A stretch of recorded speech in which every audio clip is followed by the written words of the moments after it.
All right, taking a look at the pre-test from last year for Chem 464. First, let's look at number one. It's asking us what hybrid orbital are the lone pairs located in each molecule below? This question essentially has to do with aromaticity. The two things aromaticity has to do with are an odd number of pairs of pi electrons. That's one. Second part of aromaticity is continuous. Yeah, sure. Uninterrupted.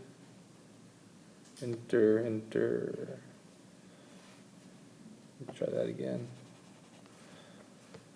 Uninterrupted pi system in a ring.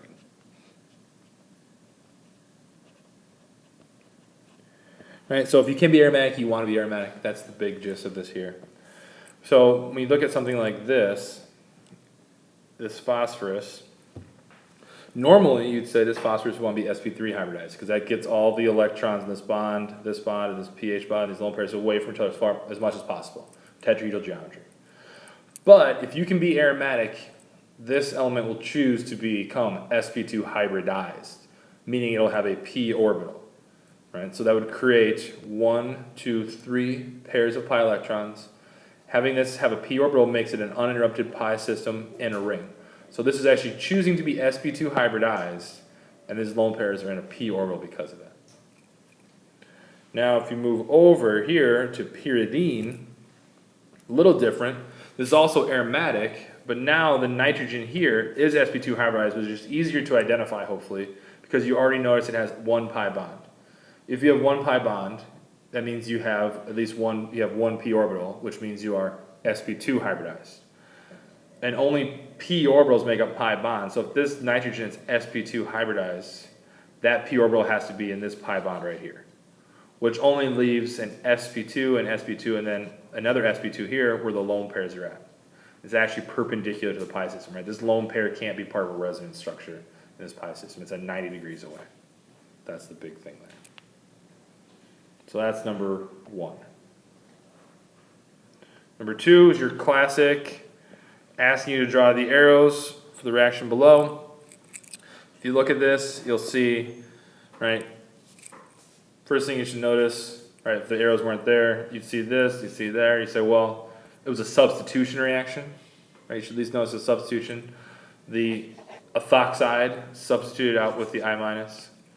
You also would notice there's an inversion of stereochemistry, which would indicate an SN2 reaction, a bimolecular reaction, where sigma star is attacked, right? It has to be backside, right? If you put electrons into someone's antibonding orbital, you break its corresponding bonding orbital.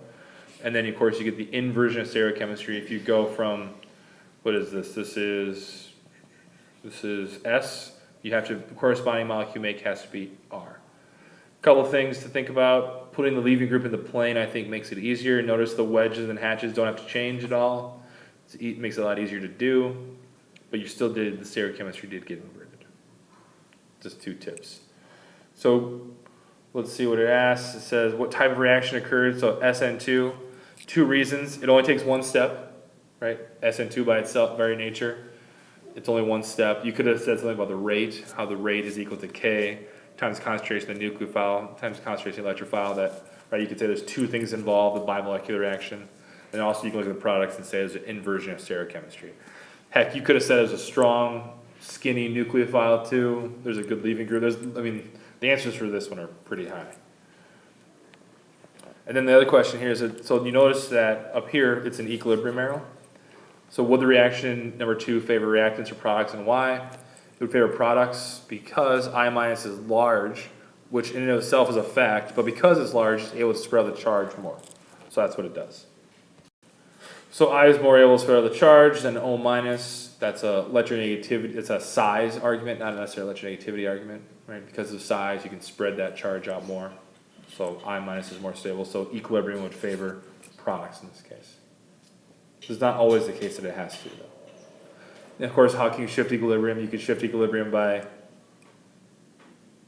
Le Chatelier's principle, which is, of course, you could just do, you could take out a product, you could add a bunch of starting material, right, shift it, right? A catalyst to give you an alternative pathway to make the equilibrium go a different way, alternative pathway. RS, hopefully you can do that. I think I said this was one, this was S, and then that means this has to be R. So the product above is R, good. I'll have models for everybody. Why is HI stronger acid than HCl, right? We should change that from strong to, of course, reactive. In the terms of in the parlance of our times. I just drew a picture. I think a picture says it all, right? Less orbital overlap, weaker bond, right? A covalent bond is all about sharing electrons. If I'm huge and this is small, the size essentially just doesn't match up. We can't have that strong of a bond. It's a pretty reactive bond. So HI is a more reactive acid because it has a weaker bond, because it has less orbital overlap. Could you also say stability? You could also say you could do a product argument about the conjugate base. You could say I minus is a more stable than Cl minus, right? Because again, just the same argument up here, because it's large, you'll be able to spread the charge out more. So you could do it from the star material perspective, or you could do it from the product perspective. Remember, for a reaction to take place, one of two things or both things must be going on. You have reactive bonds or stable products, or stable products. In this case, you have both. That's not always the case. Good. Draw a resonance structure for the molecule below using double-headed arrows. This is your classic, right? Can you move arrows, right? A lot of the stuff we're going to do is you have to basically stop and think. A lot of this is moving electrons, not necessarily knowing reactions or reagents. It's logically moving electrons. Right? So if you looked at this right here, you'd say that is a plus charge. I should bring electrons towards it. Or you could, another way to think about this, this oxygen has 3 bonds. It only wants to have 2. I should give it more electrons. So you move one arrow, you get a plus charge there. And now, another thing you could have noticed, so it's next to a benzene ring, right? It's right next to a benzene ring. What kind of group is this? Electron withdrawing, electron donating group. It's an electron withdrawing group, right? So electrons from the ring should go out towards it, right? Electron withdrawing, electrons are going to go out towards it. So in this case, electrons go out. You move them around the ring. These are all resonance structures. Notice the resonance arrows, not equilibrium arrows, resonance arrows. No reactions taking place. These are just resonance arrows. And then, of course, the first rule of those dot structures is the octet rule. So the best one is actually the first one. Even though oxygen has a plus charge, it's the only one with the full octet. So that's everybody's favorite rule. The octet rule is the first rule, but the second rule of those dot structures is that they lie sometimes. And this is one of those times. So just because the oxygen has a plus charge doesn't mean this is bad. Relative to these other resonance structures, it's the best. Because the first rule is the octet rule. Always fill the octet. That's the most important thing. So now we're at number 6 here. It says, which compound below is more acidic? Draw a resonance structure of the products to explain. So I'm asking a couple of things here. Do you understand acid-base reactions? That was one thing. And also, what does it mean, right, in following directions? So here are the two products. The first thing you had to find was what part of these molecules is acidic, right? In the actual starting material, I didn't draw these H's in. So you had to recognize alpha H's, alpha to a carbonyl, alpha CH's, and also benzoic CH's can be acidic. Then, right, which I can add here, if I just had a generic base, say B minus, it came in and took one of these H's, there'd be a negative charge right here, right? Just like there'd be a negative charge here if I did the same thing. The difference is this one has resonance into the ring, right? What do we know about resonance structures? Are they good or bad to have them? They're good. The more we can spread the charge out, the better. Right? So we spread the charge out more, that's great. Here we could do resonance towards the carbonyl, but that's the same resonance we could do here. So it's not that great. It's not any different. That cancels out. So in this case, right, this product of the reaction, this conjugate base, is going to be more stable, right? So you're going to form a more stable product. That's usually a thermodynamic thing. It makes it easier to form. So that's why this is more acidic. All right? And you could also think maybe this bond is a little more reactive because it's being pulled on from two different directions versus this one. But certainly, this one has resonance, this one does not. That's the big difference. Number 7 is your classic, if I showed you sp2 or sp as well, I hope you could draw the corresponding orbitals in the correct shape and length, right? sp3 should be a little longer, right? You'd fatten up sp2 a little bit, sp you'd really fatten it up, but you'd be able to draw the corresponding molecular orbitals for those hybrid states. Shouldn't be an issue anymore. You could even add the shading here, like I should have. It should be shaded, right? Show the phases. Sure. Number 8 is your classic, right? What's my electrophile is my nucleophile. So it says indicate the molecules below the nucleophile and electrophile if they react and which atom will be nucleophilic or electrophilic. So not only just identifying the whole molecule as being a nucleophile here, or an electrophile, which specific element or atom is the nucleophile. So here you should recognize this as a Grignard. You see a magnesium, which is of course a metal, bonded to carbon. You should know about metals. Metals are always delta plus, or usually delta plus when they're bonded to carbon. So that carbon is going to have a negative charge, be nucleophilic. So this whole thing's nucleophile, but specifically that carbon right there is the nucleophile. The electrophile, if you look at your ketone, how do I decide if that's an electrophile or a nucleophile? Well, you should see this and say, well, this for sure is my nucleophile. And then the other thing has to be the electrophile. So where is this ketone most delta plus? Right there. Right there. So that's the electrophilic site.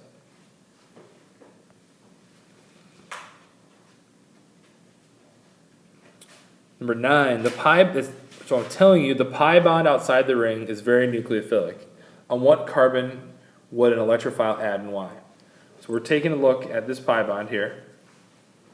I'm telling you it's nucleophilic, which of course means that either carbon 1 or carbon 2 is going to be a nucleophile. You got a 50-50 shot here. But then of course we ask, right, why? So it's going to be carbon 1. Because if you drew a resonance structure, or you showed this attacking, right, having this pi bond attack an electrophile, you put a plus charge here. And the resulting product you form is aromatic. It has 1, 2, 3 lone pairs of electrons in the pi system. And it has an uninterrupted pi system. This carbon is sp2 hybridized. There's an empty p orbital here. But because of that, there's still an uninterrupted pi system. So that makes this product aromatic. So for 10, in an electrophilic aromatic substitution reaction with phenol below, electrophiles get add at C1 or C2. Which one do you think is more likely? Draw resonance structures. Again, you can guess between C1 and C2, right? You have a 50-50 shot to guess. But you have to know why.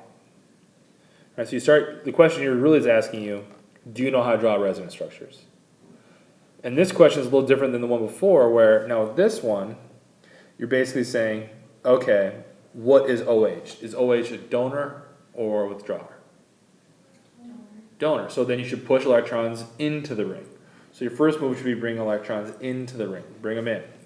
So you do that, you have a negative charge there, you keep moving around, you have a negative charge there, and as you keep moving around, you'll notice there's a negative charge at 1. So that means carbon 1 is going to be a nucleophile. So go back and read the instructions. It says where are electrophiles going to add? So electrophiles add to nucleophiles. So you say electrophiles would add a carbon 1. So you're really looking for which carbon is more electron denser. That's the end of the day, that's the question. But I said draw resonance structures. So if you didn't draw resonance structures, you didn't do the problem. You got to draw the resonance structures, right? Anybody can remember donor is orthoparadirecting. You actually have to draw resonance structures. All right, NMR. The 4 things NMR tells us, right? It tells us the different types of hydrogen. How many different types of hydrogen do we have? It tells us who they're next to, as far as what is C near B, and that's that splitting. It tells us what other elements that are around besides hydrogen, are they near electronegative elements, that shielding and de-shielding? And also these peaks for these each individual H's, the area underneath these peaks represents, right, so if A is worth 3, it's going to be half the size of D, which is worth 6, the area underneath that peak is. It's a relative integration, the relative ratio is there. So this question says, for the molecule below, label and indicate the number of peaks you expect in NMR spectra, and then splitting for each, label the most de-shielded hydrogen. So in this case, the first thing you gotta do is look for, always be wary of symmetry for these, be wary of symmetry, find all the different types of H's. So here we have 1, 2, 3, 4, these two are the same. They bind to the same carbon, they're both CH3s. 4, 5, is that right? 1, 2, 6. 1, 2, 3, 4, 5, 6. So it's six different types. Then you gotta go through and do the splitting. So A has no nearest neighbors being 1, 2, 3 bonds away, so hydrogens are 3 bonds away. B has, let's zoom in a little bit. B has 1, 2, 3 bonds away. It has 2 H's 3 bonds away. So N plus 1 would mean B is going to become a triplet. C has 1, 2, 3. It's 3 bonds away from B. So that's 2, so that'd be a triplet as well. D here is 1, 2, 3. 1, 2, 3. It doesn't have any H's 3 bonds away. So it's going to be N plus, or 0 plus 1 is 1. So D is going to be a singlet. E, 1, 2, 3. F 3 bonds away, 1, 2, 3, 4. Nope. 1, 2, 3, 4. Nope. So E is going to be a quartet, 3 plus 1.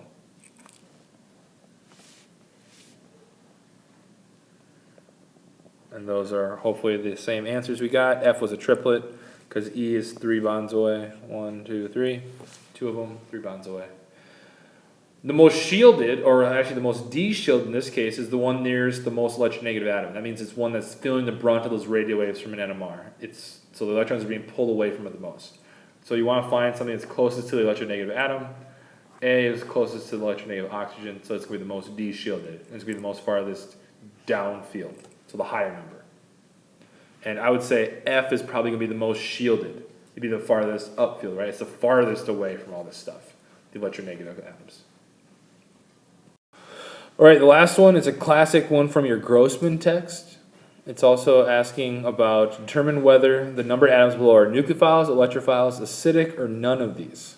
Right? So it's a nice little question to kind of ask, right? Because we're going to be dealing with all these types of things. So our initial molecule is shown here.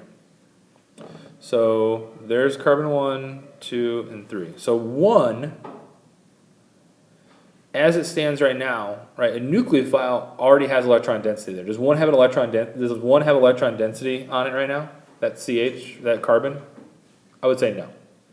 Is it delta plus? Is it electron deficient? No.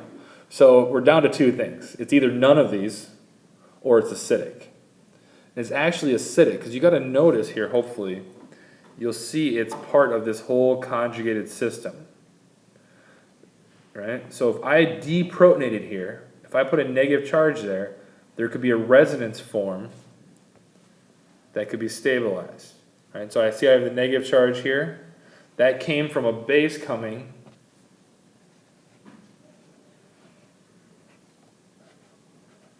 and deprotonating there. So that's a negative charge. And that negative charge can be spread out by resonance. Right? Again, if you can form a stable product with a lot of resonance structures that spreads the charge out, that's a good thing. Right? You also notice this resonance structure, you don't have any charge anymore. If you draw this all out, you end up with no plus charge in the nitrogen, there's no charge at all. Right? So it's actually a really good thing to deprotonate there. That's probably a pretty acidic site. So it's acidic. Okay? If we look at carbon 2, so carbon 2, you should hopefully know it's not acidic if we work backwards here, right? If you ever deprotonated, if I took the CH off here, I put a negative charge right there, right? What molecular orbital would that negative charge be in? It'd be an sp2, because there's already the p orbital from carbon 2 is already in this pi bond, so it'd be an sp2 orbital. that sp2 orbital is perpendicular to this pi system. So can I do resonance? No. So that's not acidic. It's not really nucleophilic either, right? If I use this as a nucleophile, I would have a plus charge here or a plus charge here, but I already have, right, the molecule itself as a whole already has a plus charge. That should be kind of a clue. The whole molecule itself has a plus charge. How many plus charge molecules have you seen that are nucleophilic? Right, so that's kind of a trick, right? This is, the whole molecule has a plus charge already. Is there anything part of it going to be a really nucleophile? No. So 2 is an electrophile. So what happens is nucleophiles could add in, right? You can see some resonance forms here, right? A nucleophile could add into the beta position, which you've seen before, Michael addition. And there's some resonance structures to show you that, right? And you can see it's stabilized by resonance. But again, what's the best structure, resonance form? This one or this one? A or B? It's A. But the nitrogen has a plus charge. So what? Octet rule. Octet rule. Right? Carbocations don't have full octets. All right, the final one. The CH attached to this carbon. Again, this is a similar thing to question. Nucleophile doesn't make any sense because we already talked about a plus charge. Acidic shouldn't make any sense either because, right, this H, if you took that H off, you'd have a negative charge again on that carbon. And what orbital will that negative charge be in? sp2 again, which of course is perpendicular to the pi system, and you can't get any resonance, so that's bad. And it's not acidic. I wouldn't say this H is electrophilic. It's nothing. It's none of these. Right? You don't see reactions with this going on unless you start using metals, and then you can start breaking this bond. But not right now. Not right now. So it's neither, unless you're using metals. Okay?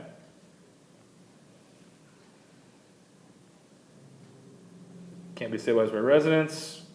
Bonus question. Draw the mechanism and the correct product for the reaction below. This is just your classic rotate to get the leaving group and the hydrogen, right? Anti-periplanar to each other, so you rotated that. I like to put them in the plane. Once they get in the plane, then I think it's easy to see that this methyl and this methyl are both wedged, so they're both going to be on the same side. This ethyl and this methoxy are on the same side. That's the way it goes.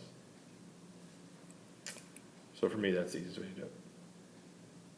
So a classic E2, strong base, reactive base, that's bulky, we're going to do an E2. Plus this is a tertiary site, you can't do SN2.